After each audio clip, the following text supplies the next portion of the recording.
We know that carrying your groceries out to your car seems a bit old school, that saying hello and asking about your day feels like a thing of the past. Being best at fresh, it's not just a fad. Serving high-quality meat at affordable prices? Talk about a throwback. But at Fareway, that's kind of our thing. Because some things never go out of style. Friendly at Fareway. It's more than just a name.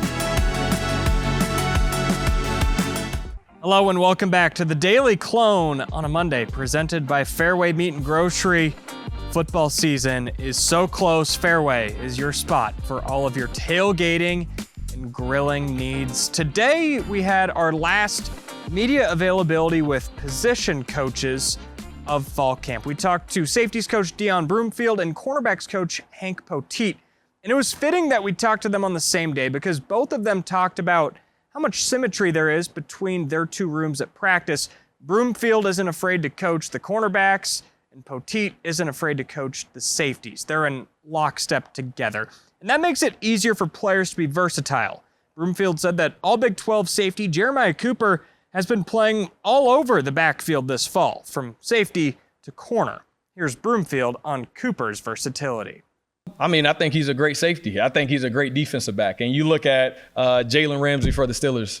You hear them talking about it. He's playing inside, outside. He's playing some safety. And I think when you have a guy that has the hips, the speed, you just try to put him in the best situation that you can put him in. But, yeah, I think he just has short area quickness. If you look at, like, just a skill set, his short area quickness, his change of direction, he has top-end vertical speed, and then he has a really good just awareness in zone coverages, and that's why you've been able to see him make some plays on the ball is because he's really savvy. So he does a lot of really good things. Cooper is, of course, the mainstay returner in the safeties room without Malik Verdone and Bo Freeler. Jamison Patton learned a lot from those guys. I would say toughness. Toughness and just approaching every day as like it's his last. I mean, he was banged up, and seeing him play through injuries, especially Bo, and playing through injuries, a little nick and nag, you can't really dwell on that and just keep playing through it. Now, without Malik and Bo, Patton is one of those guys stepping into that role. He can be as good as he wants to be. I think, when you talk about things that take no talent to make yourself a good player, like he does all those things. So if you were here any month during the offseason, he would be a guy that would have been here at 6 a.m., whether he's watching film or getting rehab or trying to prehab things. He's been a pro about his workmanship. So now it's like it's starting to translate on the football field. And I think he has a really, really high potential rate. And it's all right, cool. Can you sustain that? And I think he's been growing toward that. But I'm really excited about his future. We had the day off yesterday, but he's having his own position meeting with guys in here at 10 o'clock in the morning on an off day. So that just kind of lets you speak about just the volume of leadership that they both have taken.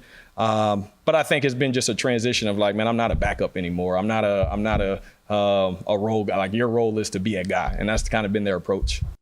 Cornerback one is not a question. Jontez Williams was not only one of the best cover corners in the conference last year, he was among the top in the country. Williams has still found ways to get better. Him being smart, understanding the defense, we can do a lot of different things with him. He does a great job now. When you look at all the different things that he can do, his communication, just being able to communicate, help some of the younger guys, even some of our younger safeties. But I see a lot more of just communication that's helped elevate his game. When asked about that second corner spot, Poteat said that Benny Nagoye's transition from wide receiver to corner is going well, but that he's missed a couple practices with injury. Poteat really focused on Lindenwood transfer Trey Bell. His work ethic and his attention to detail and how much he cares and wants to have success.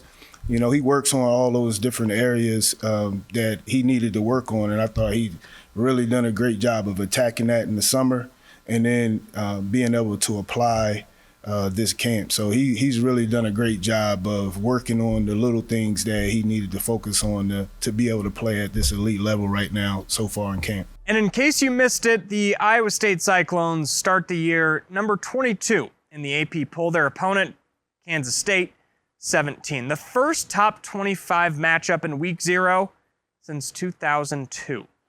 It is going to be a good one. We'll continue to get you ready for Ireland. Tomorrow on the Daily Clone, we'll hear from John Haycock and Taylor Mauser. That'll be a lot of fun.